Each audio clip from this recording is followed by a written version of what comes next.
special podcast series presented by KISA News Radio, we will embark on a profound journey into the hearts and minds of those who bear the weight of this extraordinary challenge as we delve into the complexities of caregiving for dementia patients in America. Welcome to Hearts in Care, Navigating Dementia in America. I am your host, Lisa Tinsley. Dementia, a word that carries with it a world of emotions and uncertainties. The numbers alone are staggering. In the United States, over 6 million people live with Alzheimer's disease, the most common form of dementia. To put it in perspective, that's like the entire population of Los Angeles or Houston struggling to navigate the daily onslaught of memory loss, confusion, and cognitive decline. But behind these numbers are real lives, people who were once parents, teachers, artists, and engineers.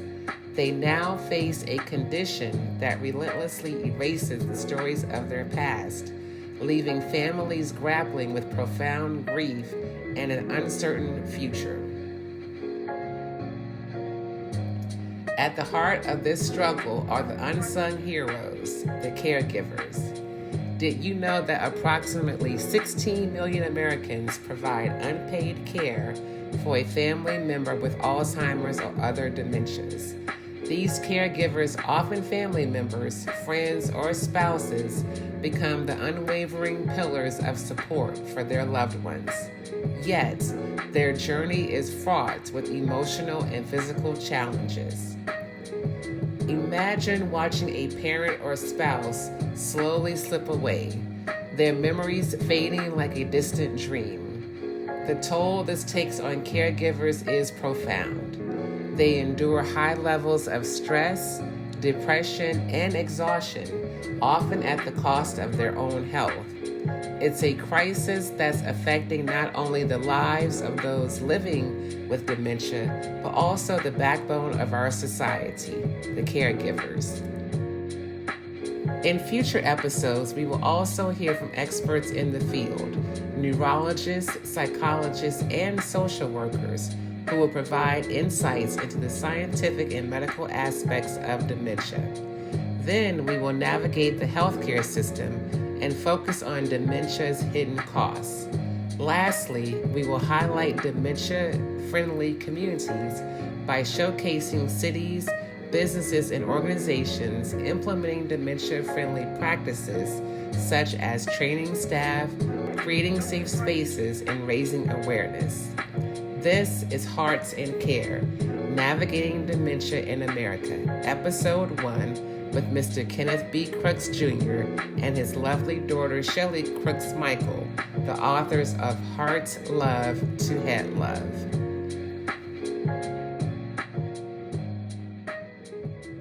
Hi, this is Shelly Crooks Michael, and I'm here with my dad, Kenneth Crooks, and we are co-authors of a book, Heart Love to Head Love.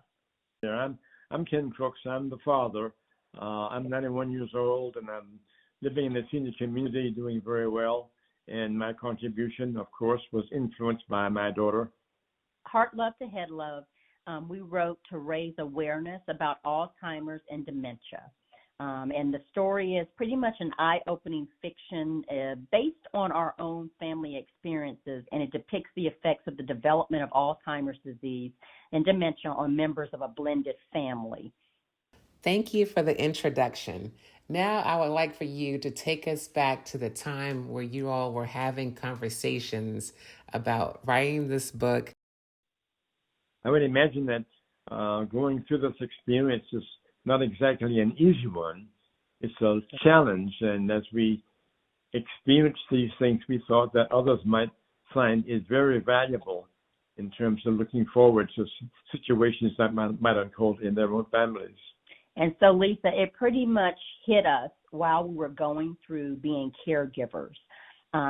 We have somewhat a little complicated situation where My mom ended up with dementia, and then my dad's second wife ended up with dementia around the same time. So my dad and I were pretty much caregiving for those two, and we got together with all of our feelings and emotions and all the things that you go through when one of your loved ones is diagnosed and starts showing different traits because of the disease.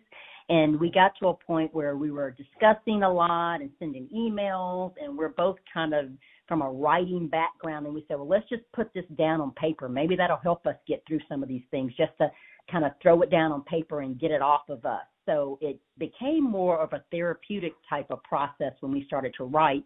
And on the other side, I would have friends who say, you need to tell your story. You've got to tell your story, because it does have some interesting ups and downs about the two characters who end up getting diagnosed and how they correlate or relate with each other. So it turned up being a pretty good story.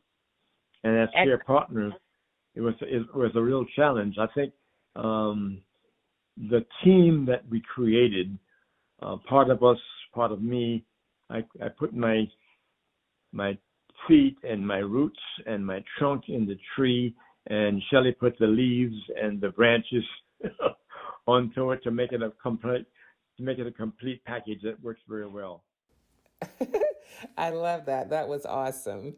Now, in the book, we have two main characters, Anita and Adele. So please share with us who Anita and Adele are. So Adele would basically be a second wife to Monty, one of the characters in the book. And then Anita was the first wife for Monty. And I don't want to give everything away of the story, but right, yeah. Monty becomes the glue between these two women eventually in the story, and they cross paths early in the story and then again towards the middle and end of the story. In the book, you briefly talk about Adele and her unexpected travel to Alabama. And you also mentioned Anita and a situation that happened with her where she was at the mall and she could not find her car. And also later on, she was in a car accident, which leads to the forever magic answer. So please talk about that, why it was important to highlight this story as an example, and also the forever magic answer. It's difficult to determine when someone shows signs of Alzheimer's. It's kind of complicated because folks don't recognize how difficult it is to transition from what would normally be considered normal to a situation where there are signs of Alzheimer's. And yes. we purposely put that example in the book because we talked to a lot of different people, and they say, "Oh yes, that happened to my mother," or "That happened to my grandmother." Okay. So we want people to know this is happening all over the place, and right. if your loved one does end up in that situation, it's definitely time to start talking to someone and asking some questions. So that's a common scenario that people will hear associated with dementia. And sometimes yes. your partners don't recognize the challenges that they're facing, and that's helpful from the book's point of view for them. So when you have a series of events that occur and you get a diagnosis, then you have to go into the mode of survival and just every day. How do we get through this? What's life going to look like now that we're into this world? And so once we kept having problems with cars and traveling and things like that, we had to take the keys away, which a lot of people talk about. And that was very difficult for that particular character, Anita. She was very strong-willed and wanted to do things herself and actually be in control all the time. Jumping in her car was a release, like an activity for her. She loved it, but nope, the keys had to go. So we had to be creative and come up with a story about the car needing to be in the shop. And so for the longest time, every time the car issue came up, it was always the car was in the shop. The car was in the shop. To this day, the car is in the shop. And that can go on for as long as someone needs to have their story go on. And that's what worked with Anita eventually. Yeah. And this is part of the name of the book, have got to move from a heart-loving experience to a head-loving experience. I think the difference between those two is important. We took care of our kids and changed diapers and sent them to school and did the appropriate thing. And now, as adults, and some having challenges, then the children now who have the responsibility of dealing with the same issues look at it from a head love point of view, and that makes a lot of difference in terms of getting answers that people can use. Absolutely. And that leads me to my next question regarding housing. In the book, the families of Anita and Adele have to think about communities for them to live in. So please explain to us the different levels of housing communities that are available to individuals that are getting older.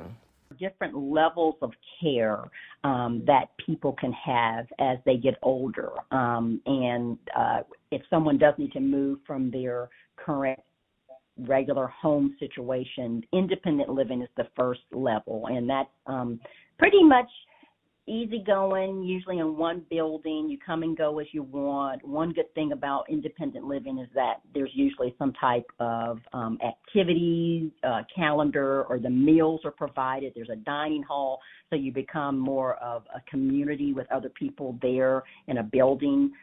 Somewhat, it reminds you of kind of like the high-rise living if it's a building with elevators and things like that. So people who just need to have a little bit of something more support, they'll probably choose independent living. The next level from there would be assisted living, where someone definitely needs some help, whether they're in a wheelchair or even bedridden or need assistance with meals, or they may have some cognitive issues starting to pop up. Those type of things would more than likely qualify someone to go into assisted living. And then from there are facilities that are specific to memory care. And for someone who's been diagnosed with a type of dementia, whether it be Alzheimer's or another type of dementia, those facilities are available. In that case, there is a lot of security. Generally, the doors are locked, so people will not roam and kind of get lost, and all that will be taken out of the equation. But there's lots of activities and a lot of things going on inside the building for people with memory care, and the folks there are specifically trained to deal with people with memory or cognitive issues. And the last level of care would be hospice care. As I was reading the book, I noticed how strong the character Tori is, and Tori is Anita's daughter. And throughout the book, I just noticed the importance of family and having a strong support system. So please highlight for our listeners how valuable it is for caregivers like Tori to have a strong family support system in place while going through this. Yeah, and that's really one of the main topics of the story that we want people to really get, because without a strong support group, it's very difficult to navigate this disease. So we'll talk in terms of the characters. In the story, there are families that become blended, and you'll see a lot of different dimensions within the family members and their reactions to this whole disease. Some people don't really get it. Some people stand up and say, okay, here's what we're going to do. Let's rally together. I'm going to be the leader in this whole situation. Here's what the family needs to do. Others kind of stand to the side and say, just tell me what you want me to do. But basically, if you're going to jump into having to be a caregiver, you really need to have the support, because the caregiver also needs to have respite. That person needs to have a time to relax and not have to deal with this 24/7. It's very heavy. It's a hard thing to deal with, and you wouldn't want one person handling that on their own. So we just hope that people understand, even if you're out of town, there's some things that you can do. You have people trying to manage a person from long distance, but it's hard to do that, but you can contribute in your way, even if you're out of town. So I'll let Mr. Crooks talk more about this. I don't need to be Mr. Crooks yet, but that's okay. I think one of the issues that we need to look at is our community does not necessarily feel very comfortable talking about this this whole issue.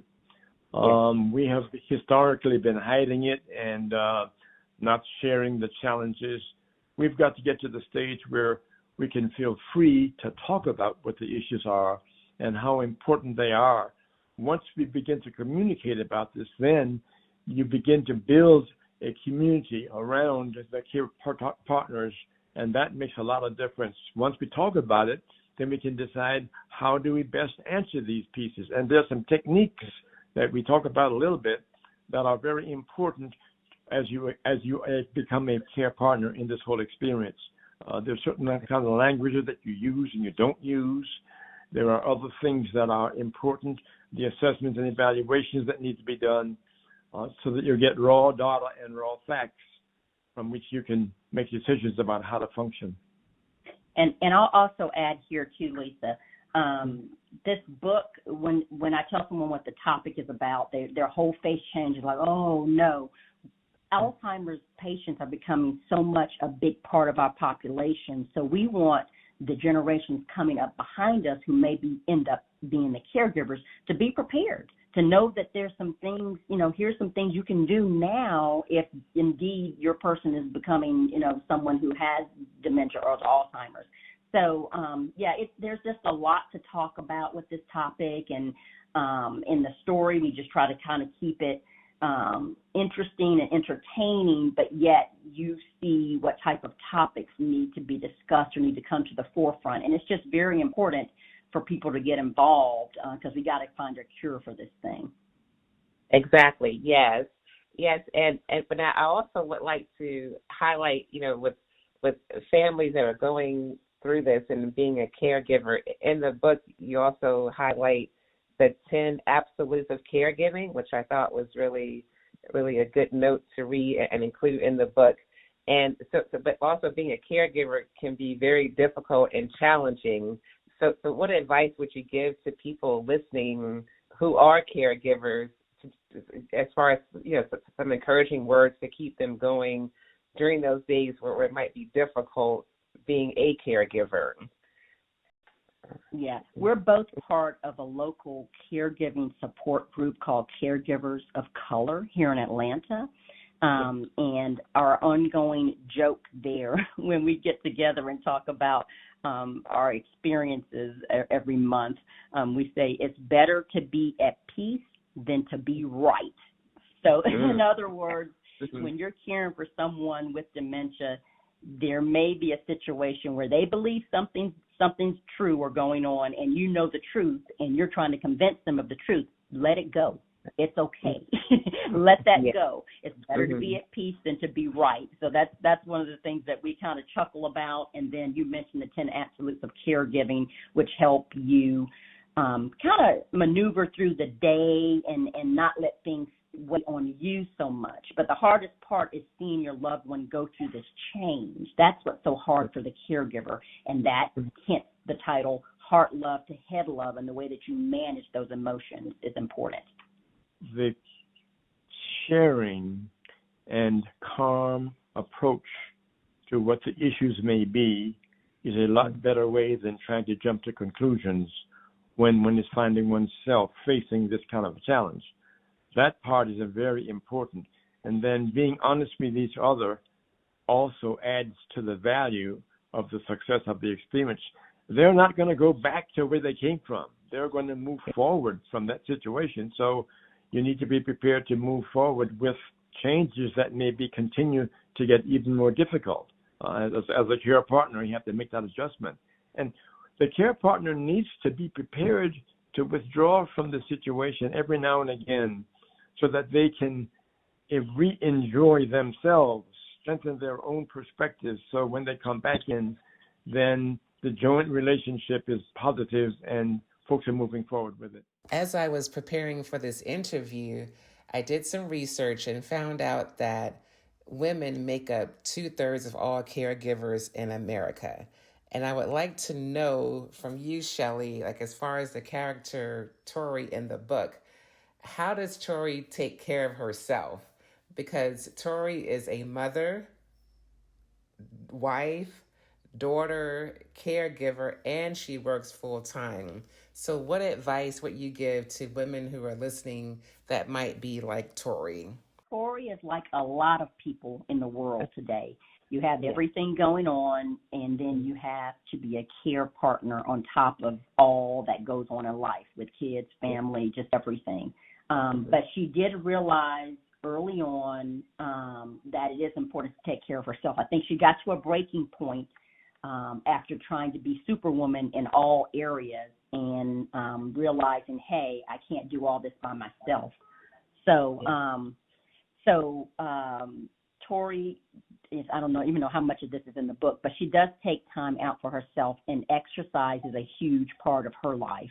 So exercising in all different ways, mixing up exercising, socializing is a big thing for her as well, and pretty much knowing when to let go and let other people take care of her mom at certain points to give her the break needed, even though she may not feel like, hey, I want to leave the mom right now. She ends up leaving the mom to have a break for herself, and then just kind of comes back to it as she can, because this is the journey that she's been put on.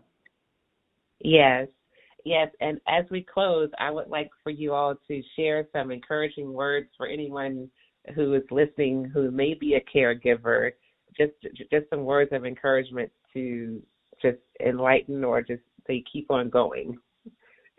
Yes. So first of all, if people are trying to handle things by themselves, there are a ton of resources out there for Alzheimer's and dementia in general. We connected with Emory University. They have a brain health center and a brain talk live every Tuesdays at 2 p.m. Eastern time. And like I mentioned before, we're part of Caregivers of Color, which is a support group. So find a group of people who can support you. And you can join those things with your family members. So you can go as a collective unit and figure out how to manage what you're managing. But, keep on pushing and keep on going and do the best you can for your person, as I call it. Oh, I would simply add that there is a higher power for whatever language you want to use. That would be a very important part of strengthening the relationship with the care partners. And then being honest and calm about the whole issue is the key function here. We've got to gently move from where we're going to where we want to get, and that requires some skill and relationship building with others, particularly the resources that Shell just mentioned.